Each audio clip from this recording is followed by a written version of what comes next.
الحمد لله رب العالمين والعاقبة للمتقين والصلاة والسلام على سيدنا محمد وعلى آله وصحبه أجمعين أما بعد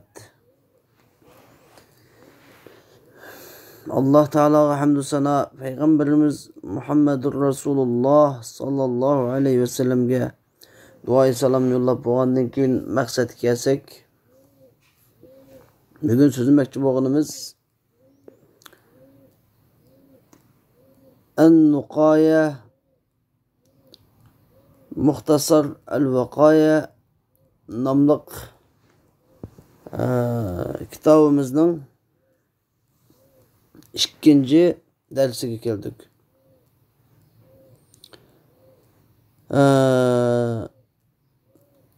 Musannif Sadrul Şeria Ubeydullah ibn Mes'ud bin Tac Şeria bin Mahmud Sadrul Şeria el-Mahbubi el-Bukhari rahimahullah o'zining bu muxtasar kitobida deganki Kitabut Tahara, yani bu taharetning kitobi. Taharet to'g'risidagi masalalar to'plangan bir kitob.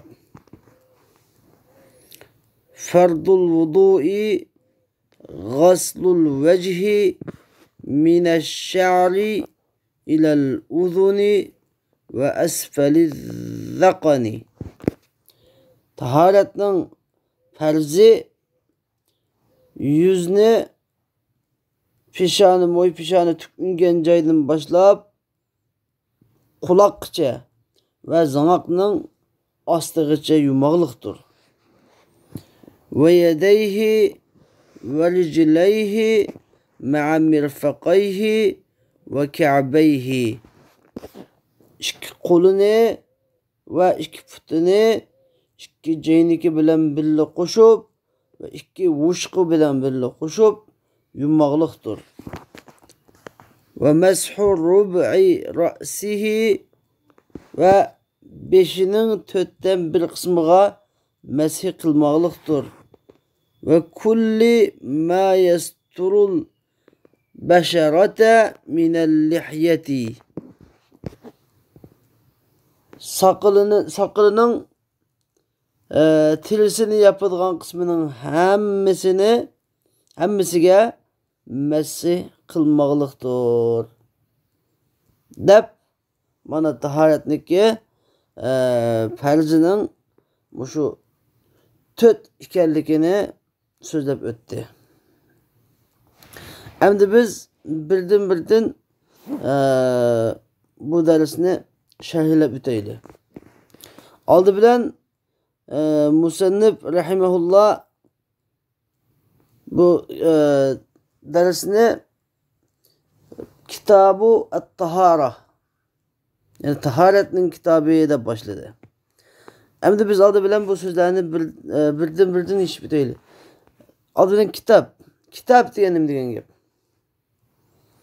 Kitob degan nima degan gap deganda, kitob degan arab tilida yani kitabatan masdar degan masdardan chiqqan bir ism.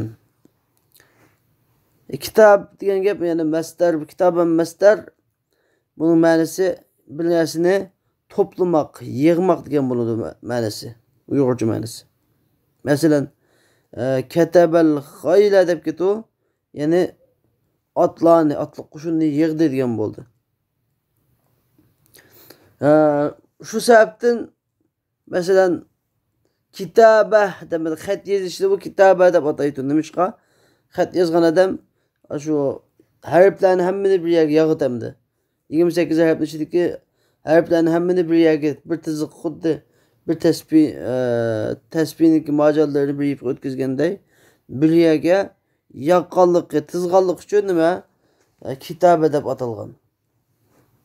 Endi fiqhi istilahidagi her qandaq istilahda, tefsir istilahida mesela hadis istilahi, usulü fiqh istilahi, fiqh istilahi, aqide istilahi o'xshamaydi. Her istilahdaki atalgılar o'xshash Arapça, o'xshash bir so'zlikka o'xshagan bilan buning ma'nilari o'xshamaydi. Ma'nilari o'xshamaydi masalan. Masalan, xutba istilahida vassalatu vassalamu deb kelsa, duo salom degan ma'noni desa, fiqh istilahida as-salat deb kelsa, namoz degan ma'noni bildirdi masalan. Xuddi shuningdek, hamda fiqh istilahidagi kitob deganning ma'nosi nima degan gap desa, fiqh istilahidagi kitob deganning ma'nosi, ya'ni fiqhi masalalari to'plangan, ba'zida o'z oldiga mustaqil bir mazmunni o'z ichiga olgan, ba'zida o'z oldiga mustaqil emas, mustaqil bo'lgan bir mazmunniki ergashguvchisi bo'lgan, ba'zida yolg'iz hech qanday ergashguvchi yo'q holda bir mazmunni o'z ichiga olgan, fiqhi masalalardan iborat bo'lgan bir mazmunni o'z ichiga olgan bir toplanma, bir toplam degan bu. Kitap deganning ma'nosi. Masalan, o'z oldiga mustaqil bo'lgan degan ergashguvchisi bor. O'ziniki boshqa ergashguvchilari bor. Deganimiz masalan namoz deganga o'xshab masalan. Namoz, kitobus salah deb kelsa, namozning masalan tahoratga o'xshash ergashguvchilari bor. Ondan masalan kitob al-luqata masalan kitobul luqata yib ketgan narsalarning haqidagi masalalar to'plangan bir kitob deb ketdi masalan. Uning hech qanday ergashguvchi yo'q, faqat shu narsalarga uning bilan masala yo'q.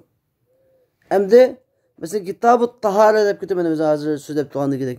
Kitobut tahara deb kelsa, tahoratning masalalari to'plangan bir kitob desak, tahorat degan gap aslida o'z oldiga mustaqil bir ibodat emas. Bu bir nima? Namozning bir sharti bu, namozning bir tarmog'i sharti ma. Namozning sharti bo'lib turib, ya'ni o'z oldiga mustaqil bo'lmasa-mu, boshqa bir mustaqil narsani ergashtirib, ya'ni ayrım bir kitob bo'lib ketmişqa, buningda bir muncha misollar. Bir muncha tahoratniki, cho'ng tahorat, kichik tahorat, ma'naviy tahorat degandek bir muncha tahoratlarni so'zlab o'tganlik uchun shunga bu bir kitob deb ataldi. Xo'sh, at-tahara degan ma'nosi, at-tahara. Tahara degan gap. At-tahara degan nima degan gap? Tahara degan arab tilida ya'ni nizofa degan gap ma'nosi. Tozalık, pokizlik degan gap. Narsani poklamak, tozalamak degan ma'nosi bor. Agar tahara deb kelmay, zir bilan tihara deb kelsa yoki tuhara deb kelsa, pishilib fash harf bilan, fash harakat bilan u chog'da tahorat suvi tuhara deb kelsa, tahorat oladigan suv degan ma'noni ko'rsatadi. Endi istilohdagi ma'nosi, bu tahara degandagi istilohiy ma'nosi, ya'ni ma'naviy taharatsizlik va ma'naviy nejis ve ameli nejisden bedenini tazalash, bedenini, kiyim-kechakni tazalash degan bo'ldi. Endi ma'naviy nejis degan gap, masalan bir odam tahorat sundigan bo'lsa, tahorat sinib ketgan bo'lsa, buniki masalan tahorat sinib ketdimi, namoz o'qishga bo'lgan layoqati yo'qolib ketgan bo'ldi. Mana bu shu ma'naviy tahorat degan gap. Ameliy tahorat deganda deganda masalan ameliy nejis deganda masalan kiyim-kechakka bir najosat yuqib qoldi yoki badanga bir najosat yuqib qoldi. Mana bu ameliy nejis degan gap. Ma'naviy nejislik degan gap shu tahorati sinib ketdi bir odamniki yo uchrab soldi masalan. Shu ta'sirlangan omillarni birini qilib solsa, buning ma'naviy tahorati sinib ketadi. Yoki bunda sinib ketishi yoki cho'ng tahorat sinib ketadi, buning g'usl tahorat vojib bo'ladi, yoki kichik tahorat sinib ketadi, buningga kichik tahorat vojib bo'ladi.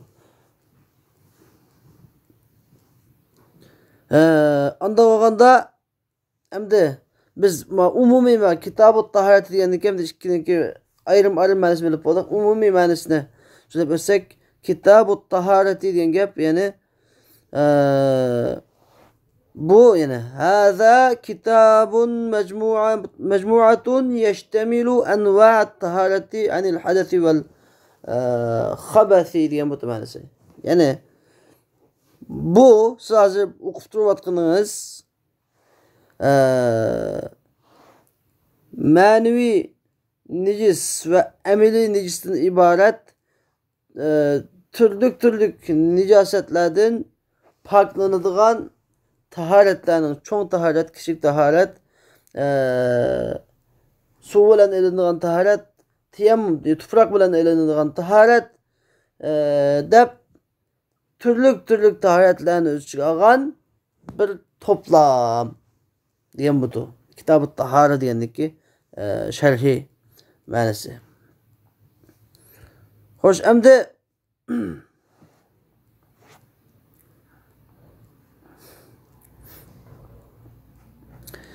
Musennif rahimahullah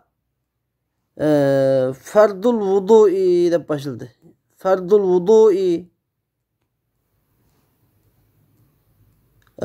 taharetniki farzlarıydı. Hem de beşte tahara deb keltirdi. Hem de miyade fardul vudu deb keltirdi. Vudu bilen taharetniki farkı nima deganda taharet degan bu çoğun bir atalgı. Taharet degan yani paklanish, tozalanish, o'zini paklash. Yani yoki taharet degan abi biz degandek yoki nimadan paklash, bedanni ma'naviy taharsizlikdan paklash yoki amaliy nijosetdan paklash. Yoki taharet degan suv bilan taharet ilib paklanish yoki tiyemmüm qilib tufroq bilan taharet ilib paklanish. Yoki kichik taharet ilish yoki cho'ng taharet ilish, g'usl taharet ilish degandek hamma ma'no chiqadi kitob tahara degan ma'nosi. Endi bu yerda vudu degan chu deganda vudu degan nima desa vudu degan kichik taharat degan ma'nosi. Kichik taharat. Kichik taharat deganda hozir shu bizga o'rgatib turadi deydi. Buning farzini bizga kichik taharatning farzini bizga o'rgatib turadi. Kichik taharatning farzi ma'vu deb. Yani kichik taharatning farzi deb.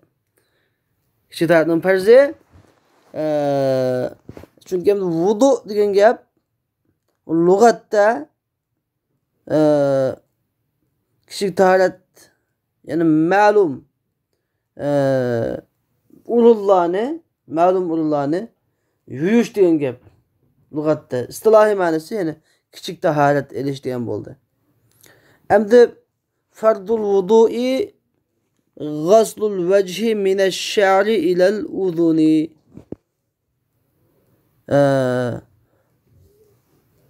Ve esfeliz-zakani ve yedeyhi ve ricleyhi ma'a mirfakayhi ve ka'beyhi ve meshu rub'i ra'sihi ve kulli ma yesturul beşerete minel lihyeti deb Musennif rahimahullah taharetniki kichik taharetniki farzlerin bilen kitabını başladı. Taharetning farzi peshonadagi tukungan joydan boshlab quloqqa yuzini peshonada tukungan joydan boshlab quloqqa zoqning ostigacha yuyish, ikki qo'lini, ikki putini, ikki jaynik bilan birga va ikki uchuq bilan birga qo'shib yuyish, 5-4dan birga masih qilish, soqolning tirisini, yuz tirisini yapgan yerining hammaga masih qilish.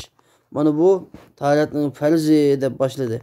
Nimishqa bu taharetning farzi bo'ladi deganda, chunki Alloh subhanahu va taolo va taqaddas Sura Maidaning 6-oyatida deganki: "Ya a'udhu billahi mineşşeytanirracim.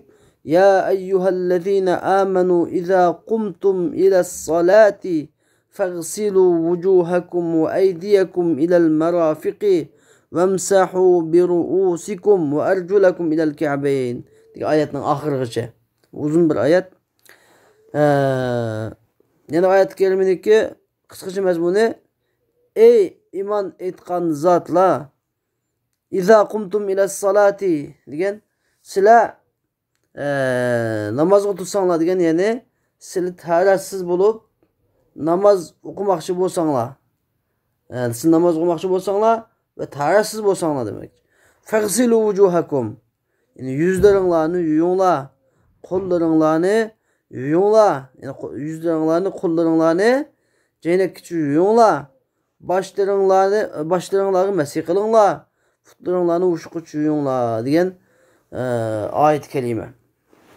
Mushu sababdan tahoratniki farzi 4 bo'lib qoldi. Tahoratning farzi 4 bo'lib qoldi. Endi biz hozir eng avval mushu farz degan gapni shuni bitaylik. Farz degan nima? Avval tahoratning farzi dedik.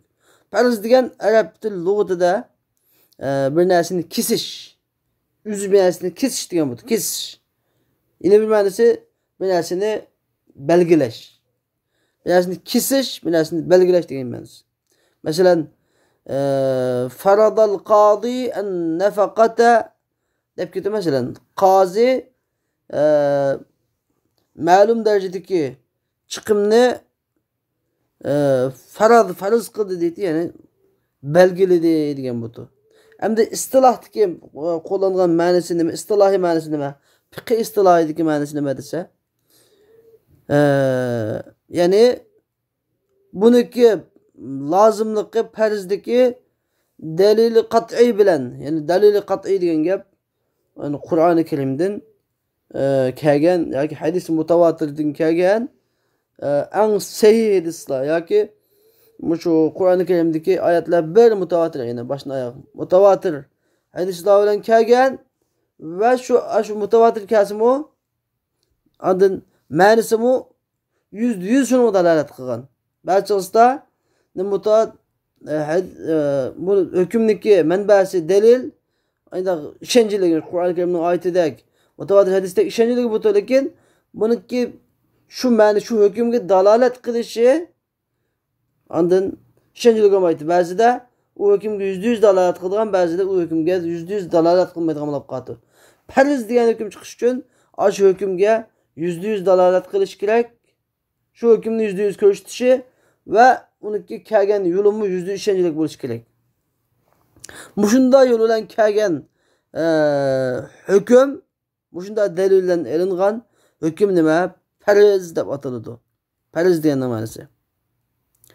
Endi farzning hukmi nima? Farzniki ta'rifotini tushundik. Farzning hukmi nima deganda, farzning hukmi farzni qilgan odam katta savobga erishadi. Farzni qilmagan odam dahshatli azobga duchor bo'ladi. Farzni tark etguchi dahshatli azobga duchor bo'ladi. Farzga inkor qiluvchi nima bo'ladi? Kafir bo'ladi. Farzga inkor qiluvchi kafir bo'ladi. Endi bu farzmi ikki turlik, farz ism olgan bilan ikki turlik bo'ladi. Farzmi ikki turlik. Biri farz qat'iy, ilmiy, i'tiqodiy deb ataladi. Yana biri farz amaliy, ijtihodiy. Yana biri farz amaliy, ijtihodiy deb ikkiga bo'linadi. Farzmi ikkiga bo'linadi.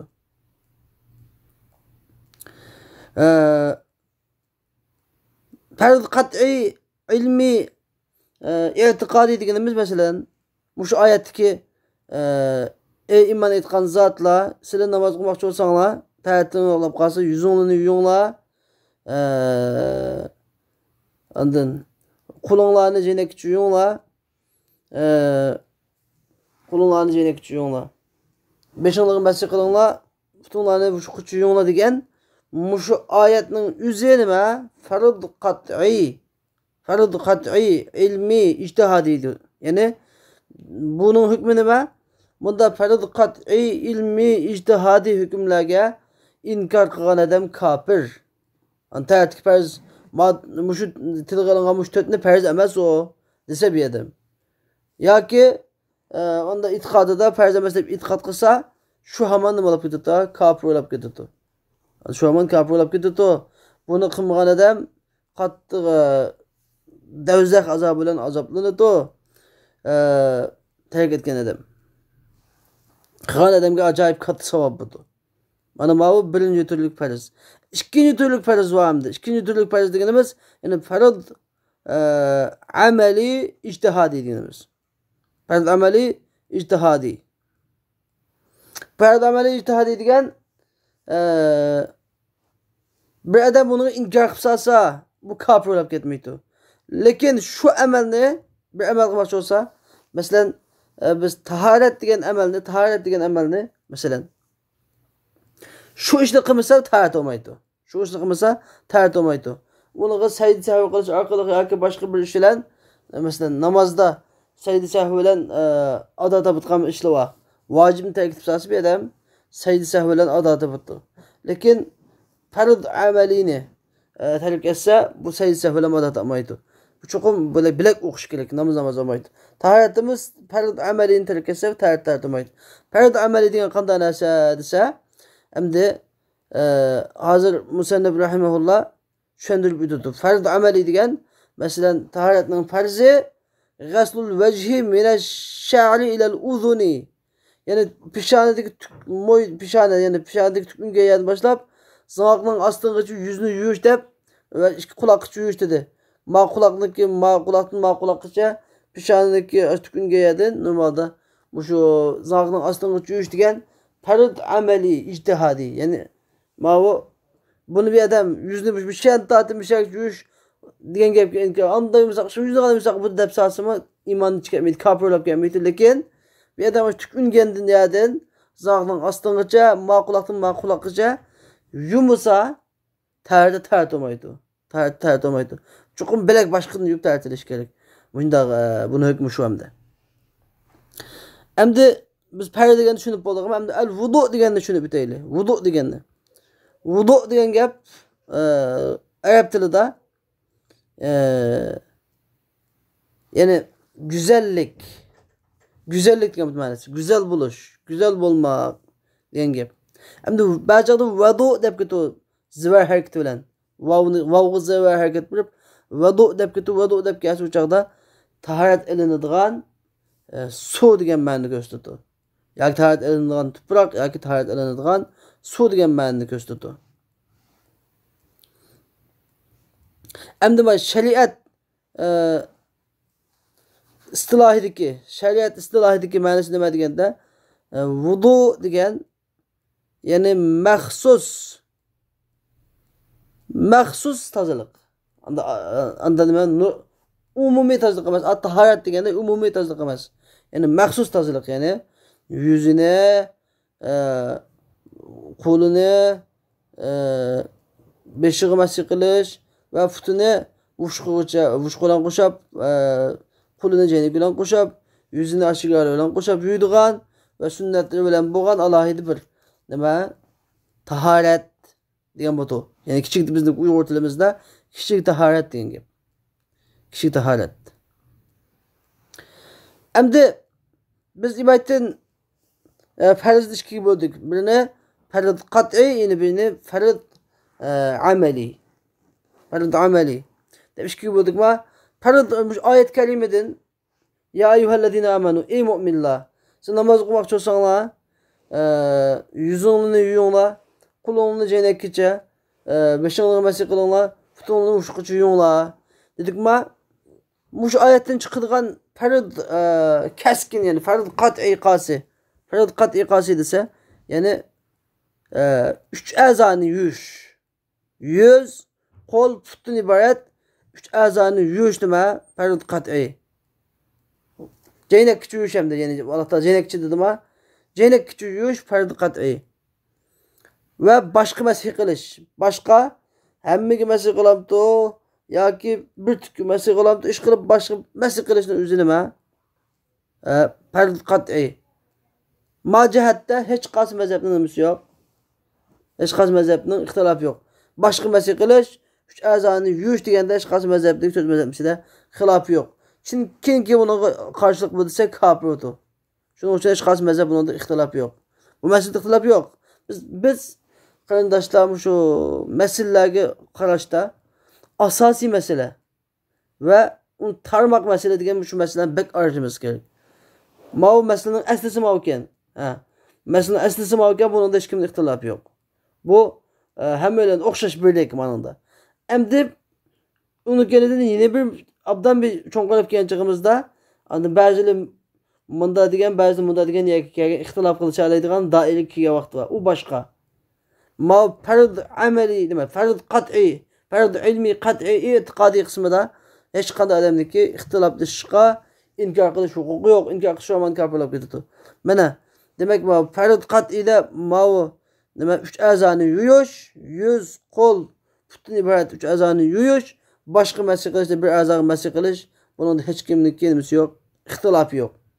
Xo'sh, endi ammo فرض عملي شو بطهارة الإلغام فرض عملي قسمي قاصد السا من مشو فرض عملي قسمي بلنج غسل الوجه من الشعر إلى الأذن وأسفل الذقن ما هو منها تعرف نكي فرض عملي يعتقد ما اجتهادي قسمي يعني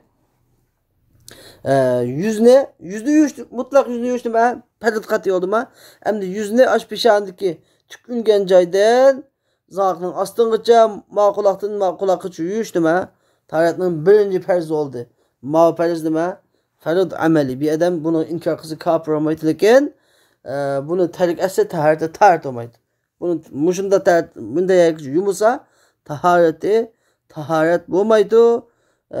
Uni o'rniga boshqacha bir yamoqlik sog'ilib bo'lmaydi. Siz namoz sajda qilganda buni yamab to'liqlab qilolmaydi. Bilak qilish kerak boshdan boshlab. Buni qilmagan adam. Lekin bir adam şu ayda yumusu bunu kafir olduğunu diyemeyiz. Kafir olup gittiğinizi diyemeyiz. Hem de Musannif rahimehullah tükün genceyden başlayıp dedim ha. Bir adamın pişanısı mıydı? Paynak koş olsa mesela. Paynak koş alıp kalsa. Tüküş gitken bolsa az şu pişan çok sunda tükün diyen bulmaydı. Normalde pişanında tükün tutkan ya ne olsa aşağıdan tatıyorsa bulaydı. Akıncı paynak koş eden bolsa mı? Başka tükün genceysi ne geçingen bolsa şu ne demek cemde tükün genceyden gep. Yani yeni bir gap tükün gencey degenimiz çaş bayağı da demiş. Bir adam çeç qattiq uzun bulab manglayıp qo'yib, aşı pijamasidan yagi sangalab turgan bolsa, aşı chechini tatib degan bo'lmaydi manasi. Shuniki tüküngen yani tigidan tatib yuysiz degan gap manasi hamda. Ha, xo'sh, endi mishadiki g'asl degan gapga kelaylik hozir. G'asl degan nima degan gap? G'asl degan gap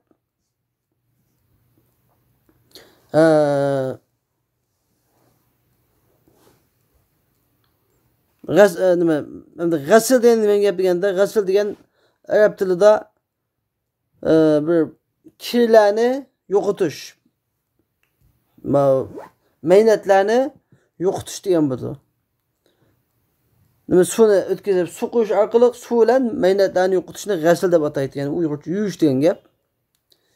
Endi ba'zi qisda şarkı tölen gibi g'asl deb kelmiyor, g'usl deb qoldi. G'usl deb kelsa bütün bedenni yuvish degan bo'ldi, ya'ni yuyinish degan bo'ldi.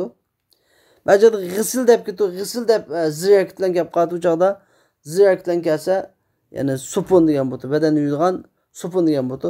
Endi istilohdagi ma'nosi g'asl deganning istilohdagi ma'nosi nima? Suvni temishqidek darajada bedanga eqitish, ya'ni a'zoga suni temishqidek derecede akımakı. En az 2 tamçı olsun mu? Temishqidek derecede bedenge ehtişini yuyuş dep atıldı. Eğer temishqidek derecede olmasa hocam mesele olup kaldı. Anladın? Şuna bazen yardımda ettir kutusaydı kutuğa şunu kaçlap gelip şart edip kollarını yutkan dışı varken bu yuyuş dep atılmaydı. Bu ne atıldı? Mesele dep atıldı. Yani yuyuş diyen gap şeklinde düşündüm. Çokum sunun eqishi kerak, beden a'zodan eqishi lazım. Su aqmasa buni yuyush deb atalmaydi. Alloh taolaning yuyinglar degan gapi nimaga vujudga chiqmay qoldi.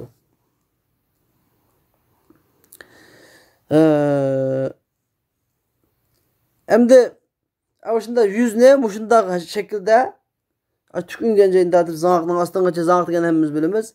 Ma'qulaqdan ma'qulaqgacha bo'lgan mush 4 tarafdan yuzniki chegarasi belgilanib bo'ldi. Şunun hammasini yuyish nima? Farz.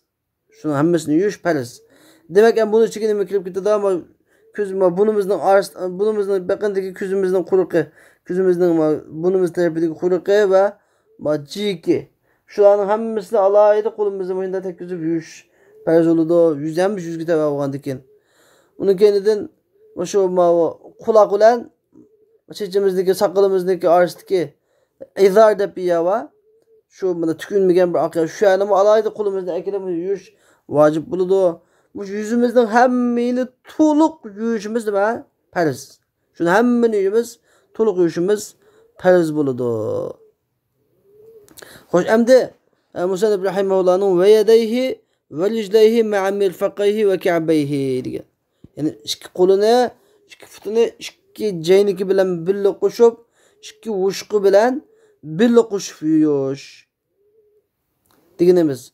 Bu mu farz amelinin katarı. Yani bir adam iki kolunu yuptu, lakin ceynikini kalkıp yuptu. İki futunu yuptu, lakin iki vuşkunu kalkıp yukan bolsa, bu farz kat'ini kalkıp yani kapırılıp gitmeydi o. Lakin tartılmaydı. Belek tartılış gerek. Nimişki tartılmaydı o degende. Çünkü bu ila degen gap Kur'an-ı Kerim'deki fagsilu vujuhakum ve aydiyakum ilal merafiq degендeki ila degen gap Arap til kaidesinde tövendikideki ma'nilerini bildirirdi. Tövendikideki. Qanday ma'nini bildirir degende yani grammatik şuraslardaki bir kaidesi var. Bu kaidesi olsa ila harfi ki her qanday bir sözge ila harfi ki ise ila harfinin kiyinki narsa ila harfiniki oldidagi narsaniki jinsidan bo'lsa g'oyat mug'ayyanın tahtiga daxil bo'ladi. G'oyat mug'ayyanın tahtiga daxil bo'ladi. Endi nima degan gap desa, yani masalan Fagsilu wujuhakum ve aydiyakum ilal marafiqi desek ve aydiyakum ilal marafiqi. Mishadiki yani qo'llaringlarni ceynek bilan qo'shib yuringlar degandiki ila harfiniki baş tarafi aydi yani qo'llaringlar degan bo'ldi. Oxirisi nima? Ceynek degan bo'ldi. İlaning keyinda ceynek degan gap bor. İlaning beshida aydiyakum yani qo'llaringlar degan gap bor. Qo'l bilan ceynek ikkisi bir jinsdan. Qo'l bilan ceynek ikkinchisi bir go'sh, bir sunak. Bir cinsden bilek yapamaz. Yani grammatik şunaslarının kaidesi eğer şu gayet mugayyanın tahtiga daxil bo'lsa, nima? İlanın 5'tiki şey bilen ahirgi şey bir cinsden bo'lsa, gayet mugayyanın tahtiga daxildir. Mugayya degan nima? Qo'l degan gap mugayya. G'oya degan nima? Ceynek degan gap g'oya. Ani ikkisi bir cinsden bo'lsa, ila degan gap kelsimu nimaga ila degan gap kelgan taqdirda mu ikkinchisi qo'l degan gap jaynakni o'z ichiga oladi deydim. Agar bir jinsdan bo'lmasa o'z ichiga olmaydi. Masalan Alloh taolo atimmus siyama ila layli desa, siyam degan gap bilak gap, ro'za degan gap biraz to'xtash degan. Kecha degan gap bilak gap. Siyam degan bir to'xtash bir yemek içmekten to'xtash degan gap bu nima bir harakat, faoliyat. Nimacha kecha degancha bir zaman. Bu ikkisi bilak hukm bo'lgandan keyin u chaqda ro'zini kecha kamil tutinglar deb kelsa, ya'ni kecha kiyimigacha kiyimigacha tutinglar. Kechani kiygizmanglar degan bo'ldi. U bilak gap bo'lgandan keyin. Lekin mana tarixdagi mana qo'l bilan ceynek ikisi bir cinsden bo'lgandan keyin kiydi. Mesela bir adam ben zahabtu mesela ila Medine, zahabtu ila Medine dese mesela. Ben Medine'ye badım dese, çünkü Medine'ye badım degan gap nimaga vardı? Medine'ye badım degan gap Medine'ye ishtigicha badım degan bo'lmaydi, Medine'nin o'ziga badım degan bo'ldi. Nimishqa bir adamniki men badım degan gapdiki, ya'ni men yo'ldan men Mekke'dinmi yoki qanday yerdan bo'lsa, nimaga bordim? Medinaga bordim degan gap ikkinchisi ilonni 5 gap bilan oxirgi gap ikkinchisi bir jinsdan bo'ldi. Chunki ikkinchisi bir degan men pustan makondan pustan makonga bordim degandan keyin shuni shani ichiga kelgan bo'ldi. O'xshash. Endi yana bir dalil shuki qo'l degan gap, masalan, qo'l degan gap nima uchun şu kolunun parmağının uçunu tartıp o adamın dolusqıça Hammamiz qo'lga olsa, masalan bir odamning qo'li kesib desa, balkim shu yuqorqi bilak oxirgini kesib ketgan bo'lishi mumkin, bilagini kesib ketgan bo'lishi mumkin, balkim bir barmoq kesib ketgan bo'lishi mumkin masalan. Demak, hammani ko'rsatdi. Agar Alloh taolo bir yerda marafiq degan gapni keltirmagan bo'lsa, marafiq yani jeynak kuchunglar degan gapni keltirmagan bo'lsa, shu qo'lni do'lg'uch, asam do'lisq yuvish farzlab qoldi. Miyadagi hukm nimani g'oyatni nima qilish uchun kelgan, g'oyatni keynidagi narsani tashib o'tish uchun kelgan. Ya'ni jeynakdagi buqutini yumsaqlam bo'tu. Jeynakning buqutini emas, bu jeynak bilan jeynakcha yuvsaq degan gap, ya'ni jeynakni qo'shab qilamiz. Jeynakni ham yuvassanglar, jeynakcha yuvsanglar, uni jeynakning buqutini yumsaqlam bo'tu, do'langni, yuqorqi bilakni do'langni yumsaqlam bo'tu degan ma'noni bildirmoqchi. Shu sababdan buni jeynak bilan birga qo'shab, uvush bilan birga qo'shab yuvish degan gapniki ma'nosi mushu gap. Ruzda buni o'xshamaydi masalan. Ruzu degan gap bir adam bir yemek içmekten 1 saat to'xtasimi, yemek içmekten 1 saat to'xtasimi, buni qilgan bo'ladi. Ruz tutgan bo'ladi. Ruzu degan gap yemek içmekten to'xtash degan bo'ladi. 1 saat degan gap, ya'ni ma'lum bir vaqt yemek içmay turgan odam, savm arabchadagi yemek içmay turgan bo'ladi. Lekin aynda bo'lgandan keyin miyadagi atimus siyama ila layli degan oyatdagi ila harfi nima uchun kelgan? Anda g'oyatniki ilaning keynidagi nima g'oyini tashlab o'tish uchun kelmay, balki ilaning beshdagi nimani imsak degan 1 soat qana to'xtab tursa, yemek içmekdan to'xtab turgan degan mush to'xtab turishni shu kechigacha suzash uchun kelgan edi ila. Ma ilovasi qo'llaringlarni jeynak bilan qo'shib yon degan ilovasi desa, jeynak deganning o'qitidiki yuqorqi bilak do'lisdan iborat, ya'ni chiqarib o'tish, chunki qo'l degan hukm hammani o'z ichiga olgan ekan. Shuni hukmni chiqarib o'tish uchun kelgan. Shu sababdan ikki qo'lni ikki jeynak bilan qo'shib, ikki futni ikki uvush bilan qo'shib yuvish farz dedik. Mana mushu farz amali ijtihodiy deb ataladi. Anladin? Bir odam jeynak deganni yumshoqmi deb inkor qilsa, jeynakni billi yumshoqmi deb inkor qilib qolsa, nima kofir bo'lib ketadi. Lekin birisi ijtihod qilib, yo'q men jeynakni masalan Şafii mezhebi, masalan İmam Züfer Hanefi mezhebidagi bular jeynakni yuvish birga qilib qo'shib yuvish farz emas deb ijtihod qilib farz emas. Lekin Yusuf buto, lekin buni yumsimi buto deb ijtihod qilib degan bo'lsa kofir bo'lmaydi. Endi ijtihod yo'li bilan degan bo'lsa kofir bo'lmaydi. Lekin e'tiqod yo'li bilan bu oyatning o'zining ma'nosi mushudir deb inkor qilib tursa, bu kofir bo'lib ketadi. Shuning uchun mana bu ikki qo'lni ikki jeynak bilan qo'shib, ikki futni ikki uvush bilan qo'shib yuvish farz. Bir odam tartaganda jeynakini yumg'an bo'lsa yoki uvushni yumg'an bo'lsa, nima bo'lib ketadi? Uni tartolmaydi, bilak tartish kerak. Yana bir dalilki payg'ambar sallallohu alayhi vasallam bir safarda asr vaqtini aytib qistab qilib, ittiga namoz o'qib turganda sahobalar hammamiz aldirab chalib uvushlarni sonjaqma uvushlarga suvni tekkizmay chalib yuvib tartaganda payg'ambar sallallohu alayhi vasallam vaylul lil aqabi minan nar. Mushu nimaga suv tegmagan, chalib yulib qolgan mushu sonjaq mushu uvushlarga vaylun degan do'zaxni o'tib tushib ketadi deb payg'ambar sallallohu alayhi vasallam shunda degan.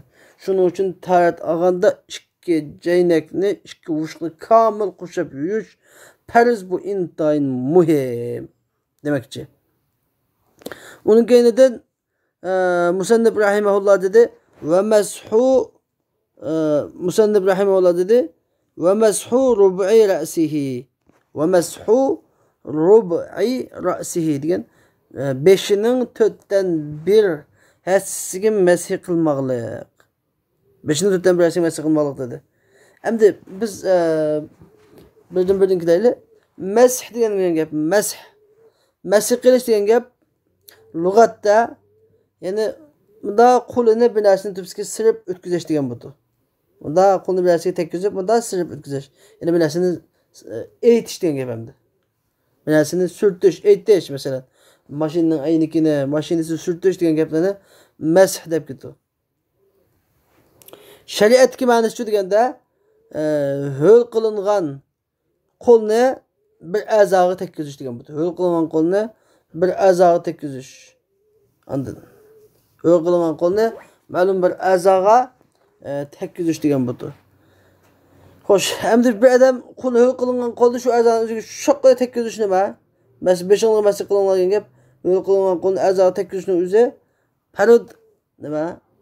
Farud qat'iy. Farud ilmi qat'iy. Endi buniki farud ijtihadi al-mafrud yani bunda farud amalisi-chu. Farud amalisi nagacha deganda farud qat'iy mesela İmam Şafii'nin 5 masih qilish degan inkor qilmaydi. İmam Malik 5 masih qilish degan inkor qilmaydi. İmam Abu Hanifa rahimahulloh 5 qilish degan inkor qilmaydi. Boshqa masih qilish o'xshash. Kim inkor qilsa kofir bo'lib ketgan gap. Buni hech kim inkor qilmaydi, lekin nagacha deganda İmam Şafii bir tük, 3 tük yoki bir tük masih qilgan bo'lsa o'zi kifoya qildi, farzi mushu. Deydi İmam Malik başının hammasiga masih qilish farz deydi. İmam Azam Abu Hanifa rahimahulloh başının 4dan 1 hassiga masih qilish farz deydi. Endi nimishqa başının 4dan 1 hassiga masih qildi farz deydi deganda buni tafsiloti bundaq.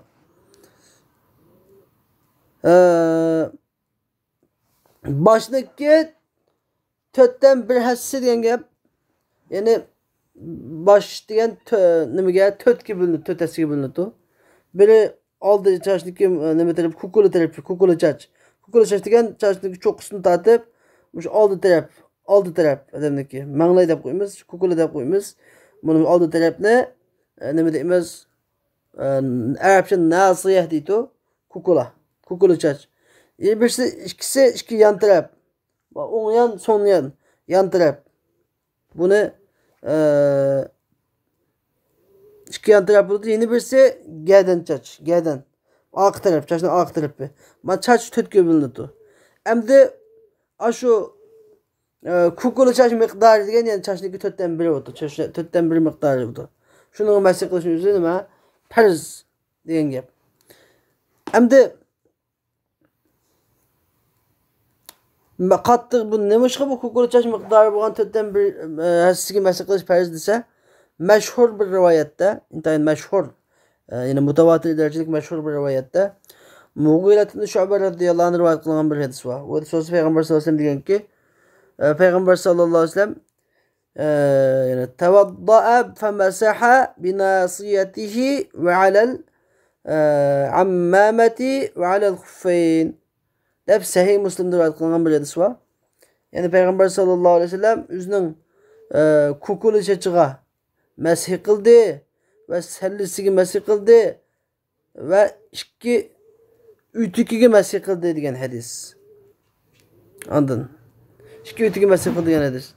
Nimishqa deganda mishada Payg'ambar sollallohu alayhi vasallam agarda chachning hammasiga farz masih qilish farz bo'lgan bo'lsa, bu yerda sallisni elvatib chachning hammasiga masih qiladi. Sallisni elvatmadi. Kukuli chachniki, ya'ni chachniki kukuli chach degan gap chachniki oldi tepimishadiki. Kukuli chachniki o'ziga masih qildi. Demak, kukuli chach degan gap chachning 4dan 1 qismi bo'lib keladi. Shu sababdan chachning 4dan 1 qismi deb qo'ydi. Endi ba'zanlar so'rashi kerak tabiiyki. Nimishqa buni kukuli chachga masih qilish demay, chachning 4dan 1 ga masih qilish deydi desa, Hanafi mazhabidagi bir qoida bor. Ya'ni hadis mutawatir bo'lmasa, farz degan hukm chiqmaydi, vojib degan hukm chiqadi. Bu yerda buni farz degan hukm chiqdi deganda, bu yerdagi masala qasi deganda yüzün masalan Allah Taala boshqa 5-nji masih qilinglar dedi. Boshqa masih qilishda masala bu farz. Bu çok. Lekin başning nereden negicha masih qilish degan mujmal. Ya'ni buni uqolmay qolamiz. Mujmal. Bir hukm mujmallab qolib qolsa, buni aniqlaydigan, buni bayon qiladigan bir hadis, sahih hadislardan agar ahad bo'lsa-mu, mutawatir bo'lsa-mu, bir sahabe yoki ikki sahabe rivoyat qilgan hadis bo'lsa-mu, Qur'onda mujmal qilib qolgan yali bo'lsa, mujmal qilib qolgan yalarni tafsili bayon qilib turgan hadis kelsa, buni qabul qilinadi. Lekin Qur'oni Karimda bir aslida xos hukm kelsa, hadisda am kelsa, xosni amlanmaydi. Agar Qur'oni Karimda am hukm bo'lsa, bu hadisda ahad hadisda xos kelib qolsa, buni xoslanmaydi. Lekin mujmal kelib qolgani bayon qilib beradi. Mujmal kelib qolgani. Qur'oni Karimda 5 masih qilinglar dedi, bu mujmal.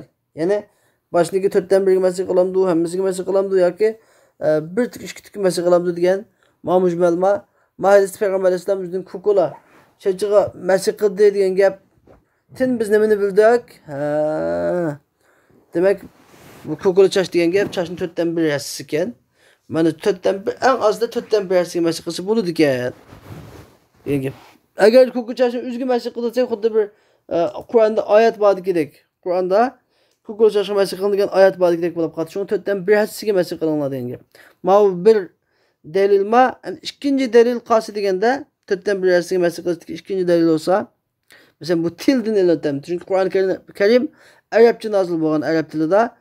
Biz Kur'an-ı Kerimni tushunish uchun cho'qim Arap tiliga muhtojmiz. Arap tilida masalan masahtul haita biyadi deb kelsa, masalan tamni ikki qo'lim bilan etdim deb kelsa, tamniki shu hammasini tamni hammasi aytgan bo'ladi. Bu tamni men ikki qo'lim bilan etdim, qo'limda etdim, qo'limda etdim deb kelsa, shu tamning hammini surtgan bo'ladi masalan. Agar masahtu bil haid deb kelsa, anladın? Masahtu bil haid degan ba harfi, ama haid degan haid hikimi tamni qo'limda etdim deb, qo'lim degan asbob kiysa, tamning hammasi irada qilindi to arab tilida. Anda qilmay masahtu bil haid degan tamg'u suvdim deb kelibdi. Tamg'u suvdim bil haid deb kelsa, yani tamniki mishadagi ba harfi ba'z degan ma'noni bildirib chiqadi. Tamning bir qismini aytdim degan bu. Tamning bir qismini aytdim degan bu arab tilida. Yani buningda ba'zi irada qilinib qoldi. Yani ba harfi asbob qilsa, tamni aytgan asbob qilsa, tamning hammasi aytganligini bildirdi. Tamning o'zi kelib qolib qolsa, nima? Tamning bir qismini aytganligini bildirdi. Nimishqa? Chunki ba harfi degan asli nimaga vositaga keldi, vositaga. Maqsud qilmaydi emas, tam qilmaydi. Asli qoida vositaga keldi. Vosita degan nima? Bu bizniki nishonimiz, maqsadimiz emas. Andagandan keyin u maqsadlik bo'lmagan narsaning hammani o'z ichiga olish lozim bo'lmaydi. Balki maqsadga yetkazayotgan, masalan, qo'limni tamni aytdim desa, shu qo'limning hammasi tegish shart emas, qo'limni kichikdan bir tegsin bo'tu. Shu tamning hammasi aytilgan bo'lsa bo'ldi. Maqsad nima emas, qo'lim emas. Maqsad tam. Endi ba shu nimaga vositaga kelmay, shu maqsad nishonning o'zi kelib qolgan chog'da shu deganda nimani hukmini chog'da. Shu xuddi vositaga kelgan chog'daki ba'zi irod qilingan shu hukmni olib qoldi. Shuning bilan ba harfi maqsadning o'ziga kelgan chog'da nima ba'zisi degan ma'noni bildirdi. Masalan, Qur'oni Karimdagi vamsahu bi ru'usikum. Vamsahu ru'usakum bi aydikum demay, beshingni qo'lingni bilan masih qilinglar deb kelgan bo'lsa chog'da boshdan hammani yo'q degan gap chiqdi. Arab til qoidasida. Vamsahu bi ru'usikum degandikin beshingga masih qilingan, beshingniki bir qismiga masih qilinglar degan oyatning o'zidimi? Ya'ni til jihatdan chiqib turdi shu ma'no.